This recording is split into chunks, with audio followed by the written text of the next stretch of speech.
Hi, வணக்கம். மீண்டும் ஒரு அரசியல் பதிவு. என்னுடைய போன பதிவிற்கு நீங்கள் தந்த அந்த ஆக்கப்பூர்வமான விமர்சனங்கள், உங்களுடைய அபிமானங்கள், அப்புறம் குறிப்பா இன்பாக்ஸ்ல வந்து நீங்க தந்த அந்த அறிவுரைகள் எல்லாவற்றுக்கும் உங்களுக்கு ரொம்ப ரொம்ப நன்றி. அதையும் தாண்டி சிலர் ஆ ஆபாசமான வார்த்தைகளால் விமர்சனம் செய்திருந்தார்கள். விமர்சனம்னு சொல்றத விட தங்களுடைய வன்மத்தை கொட்டியிருந்தார்கள். அவர்களுக்கும் நன்றி. தொடர்ந்து உங்களுடைய ஆதரவு வேண்டும். உங்களுடைய கருத்துக்களை தெரியப்படுத்துங்கள். இந்த வீடியோ எத பத்தின பார்த்தீங்கன்னா, இது விமர்சனம் என்ற அந்த ஒரு குறிப்பிட்ட செயலை பற்றியது.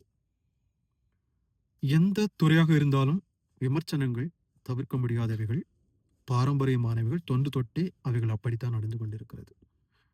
ஆனால் குறிப்பாக அரசியல் விமர்சனத்தினால் மட்டுமே அதை ஆற்றல் பெற்று செயல்பட்டுக் கொண்டிருக்கக்கூடிய ஒரு துறை. ஆக்கப்பூர்வமான விமர்சனங்களை அரசியல்ல நம்மளால என்ன பண்ண முடியும்னா பார்க்க முடியும். இல்லையா? ஒரு கட்சியினர் செய்யக்கூடிய தவறுகளை அல்லது ஊழல்களை ஆதாரத்தோடு விமர்சனமாக பொதுவெளியில் வைக்கக்கூடிய நேரத்துல தான் அரசியல் மாற்றம் உண்டாகும். இது போன்ற நாகரிகமான செயல்களும் அரசியலில் நடைபெற்றுக் கொண்டிருக்கிறது. அதே காலத்துல தற்காலம் குறிப்பாக தாவேகா தலைவர் விஜய் அவர்கள் அரசியலுக்கு வந்த பிறகு இந்த கடந்த ஒரு 6-7 மாதங்களாக அரசியல் களத்தில் விமர்சனம் என்ற பெயரில் அவர் மீது வைக்கப்படக்கூடிய அபத்தம், ஆபாசம், அருவருப்பு, அநாகரிகம் இதெல்லாம் பார்த்தீங்கன்னா, எல்லை கடந்து போய் கொண்டிருக்கிறது. இதை கேட்கக்கூடிய நேரத்துல, இத பார்க்கக்கூடிய நேரத்துல, ஒரு தாவேக்கா ஆதரவாளராய் உங்களுக்கு ரொம்ப கோபம் வரும். ஆ நீங்க எதிர்வினை ஆற்றுவீர்கள். அவருடைய தராதரத்திற்கு நீங்களும் இறங்கி உங்கள் கருத்துக்களை தெரியப்படுத்துவீர்கள். இதெல்லாம் தவிர்க்க முடியாது தான். ஆனா அவர்கள் ஏன் இத பண்றாங்கன்னா, இதை செய்வதனால் அவர்களுக்கு ஏதாகிலும் அரசியல் ஆதாயம் கிடைக்குமா என்று கேட்டால், அதாவது அவங்க கட்சி வளருமா? இல்ல அவர்களுக்கு இன்னும் தொண்டர்கள் அதிகமாவாங்கன்னு கேட்டா, கடுகளவு கூட இல்ல. அப்புறம் ஏன் அத பண்றாங்கன்னா, பொருளாதார ஆதாயம், ஒரு புகழ் வெளிச்சம், ஒரு எதிர்மறையான புகழ் வெளிச்சம். இதற்காக தான் அவங்க அத பண்ணிட்டு இருக்கிறாங்க. குறிப்பா யாரு இந்த மாரி கேவலமான விமர்சனங்கள வைக்கிறாங்கன்னு நமக்கு தெரியும் இல்லையா? திமுகவினர் வைக்கிறாங்கன்னு சொன்னா கூட, திமுகவில் கேவலமாக, ஆபாசமாக, அருவருப்பாக பேசுவதற்கு 1, 2 பேர தவிர வேற யாருமே இல்ல. அப்ப இவங்க என்ன பண்றாங்கன்னா, வெளிப்படையாக தங்களை காட்டிக் கொள்ளாமல், வேறு 3வது நபர் ஒருவர் விஜய் அவர்களை எதிர்ப்பதைப் போல காட்டுவதற்காக, நாம் தமிழர் கட்சியிடமிருந்து சிலரை வாடகைக்கு எடுத்திருக்கிறாங்க இல்லையா?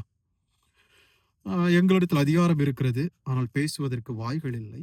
உங்களிடத்தில் பேசுவதற்கு வாய்கள் மட்டும் தான் இருக்கிறது. அத தவிர வேற ஒரு அம்மஞ்சல்லியும் பிரயோஜனம் இல்ல.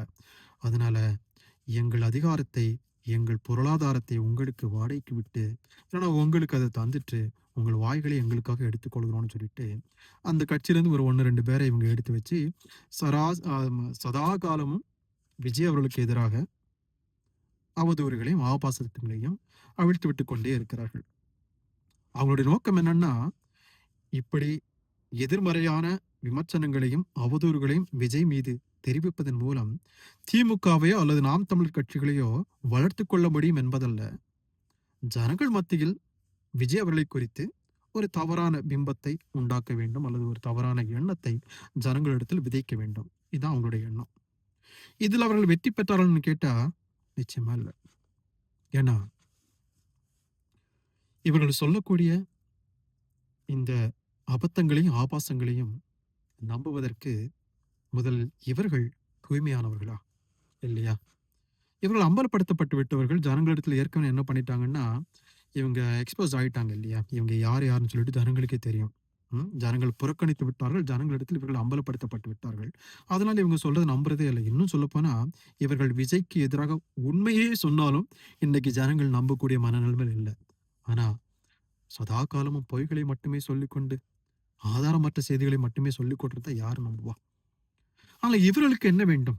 ஆதாயத்திற்காக இந்த அவதூறுகளை பரப்பக்கூடிய இந்த அ இந்த விமர்சகர்களுக்கு என்ன வேணும்னா, இவங்களுக்கு பொருளாதார ஆதாயம் அவ்வளோதான். அதை தாண்டி இவங்க நோக்கமாக வைத்திருக்கிறது என்னன்னா, நீங்கள் ப்ரொவோக் ஆகணும். நீங்க ட்ரிகர் ஆகணும். இவர்கள் தராதரத்திற்கு நீங்களும் இறங்கி இவர்களை விமர்சிக்க வேண்டும். உங்கள் ஆக்கப்பூர்வமான நேரங்கள், மற்ற ஆக்கப்பூர்வமான காரியங்களை ஷேர் பண்றதுக்கும், பேசுறதுக்கும் நீங்கள் எடுத்துக்கொள்ளக்கூடிய உங்களோட ஆக்கப்பூர்வமான நேரங்கள் இவர்களுக்கு பின்னாக செலவிடப்பட வேண்டும். இதான் இவங்க எதிர்பார்க்குறாங்க. அத அநேகமாக நம்மளும் பண்ணிட்டு தான் இருக்கிறோம். இல்லையா? இவங்கள திட்டுறோங்கிற விதத்துல, இவங்கள கேவலமா பேசுறோங்கிற விதத்துல என்ன பண்றோம்னா, தினசரி இவர்கள் தராதரத்திற்கு நாமும் இறங்கி ஆபாச வார்த்தைகளை கமெண்ட்ல வந்து பண்ணிட்டே இருக்கிறோம்.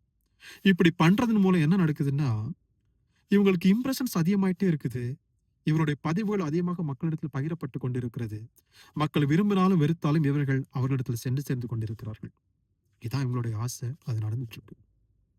உங்களுக்கு நீங்கள் நினைக்கும் அரசியலை நீங்கள் செய்ய வேண்டுமென்றால், இது போன்ற ஆபாசவாதிகளையும், இது போன்ற ஆதாரமற்ற விமர்சகர்களையும் புறந்தள்ளுங்கள்.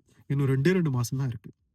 இந்த 2 மாசம் இவர்கள் பதிவுகளை நீங்கள் கண்டுகொள்ளாமல் கடந்து போவீர்கள் என்றால், இவர்கள் பதிவுகளுக்கு எதிர்வினை ஆற்றாமல், இவர்கள் பதிவுகளுக்கு கமெண்ட் போடாம நீங்க கடந்து போயிட்டே இருந்தீங்கன்னா, இவர்கள் செய்வதறியாமல் திணறி, சமநிலை தவறி, இன்னும் அதிகம் அதிகம் தவறுகளை செய்து ஜனங்களிடத்தில் அம்பலப்படுத்தப்படுவார்கள். நமக்கு என்ன கோபத்துல இவர்களுக்கு எதிர்வினை ஆற்றோம்னா, விஜய் அவர்கள் மீது இவர்கள் அபத்தம் சொல்லுகிறார்களே, அவருடைய நற்பெயருக்கு களங்கம் உண்டாகி விடுமோ, அல்லது கட்சியின் வளர்ச்சி பாதிக்கப்பட்டு விடுமோ, இல்லையா?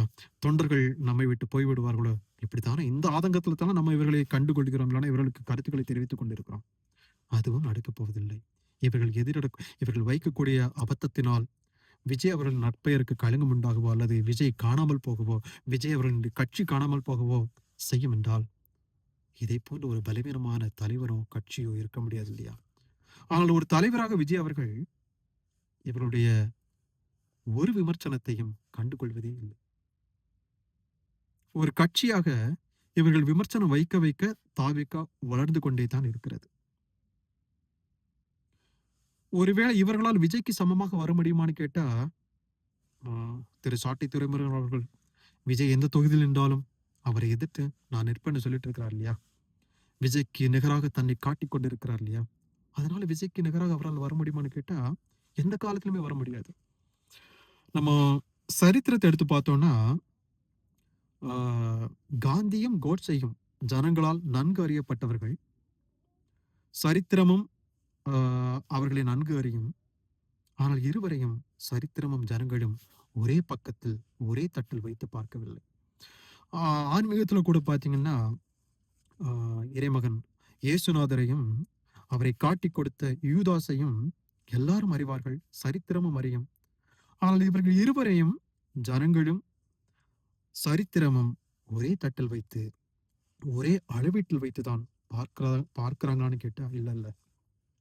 ஸோ இருவரும் வேறு வேறு காரணத்திற்காக அறியப்பட்டார்கள். ஒருவர் ஆக்கப்பூர்வமான காரியத்திற்காக அறியப்பட்டார் என்றால், இன்னொருவர் கீழ்த்தரமான, அழிவுபூர்வமான காரியத்திற்காக அறியப்பட்டிருக்கிறார். அதுபோலத்தான் இன்னைக்கு சுய ஆதாயத்திற்காக, பொருளாதார ஆதாயத்திற்காக, சுய திருப்திக்காக ஆதாரமற்ற, ஆபாசமான, அருவருக்கத்தக்க விமர்சனங்களை தாவேகா தலைவர் மீதும், அந்த கட்சியினர் மீதும் சுமத்திக் கொண்டிருக்கிற இந்த அற்ப அரசியல்வாதிகளும் தீமைக்காக, எதிர்மறைக்காக மட்டுமே ஜனங்களால் நினைவு கூறப்படுவார்கள். இவர்களை புறந்தள்ளிவிட்டு இருக்கும் 2 மாதங்களை ஆக்கப்பூர்வமான செயல்களை செய்வதற்காக பிரயோஜனப்படுத்திக் கொள்ளுங்கள். செய்ய வேண்டிய வேலை ரொம்ப இருக்கு. இவர்களை கண்டுகொள்ளாமல் விடுங்கள். இவர்கள் தாங்களாகவே கரைந்து போவார்கள். உங்களுக்கு ரொம்ப வேலை இருக்கு. நீங்க நினைக்கிற ஆட்சி நடக்கணும்னா, நீங்க நினைக்கிறது மாரி இந்த நாட்டில் நீங்கள் வாழ வேண்டும் என்றால், மாற்றம் ஒன்றே உங்கள் முன்பு வைக்கப்பட்டிருக்கக்கூடிய ஒரே ஆப்ஷன். அந்த ஆப்ஷனை செயல்படுத்தணும்னா, நீங்கள் இவர்களை புறந்தள்ளிவிட்டு ஆக்கப்பூர்வமான காரியங்களில் உங்கள் சிந்தனைகளையும், நேரத்தையும் செலவிடுங்கள். இந்த பதிவை குறித்து உங்களுடைய கருத்துக்களை தெரியப்படுத்துங்க. இன்னொரு வீடியோல உங்களை சந்திக்கிறேன். நன்றி.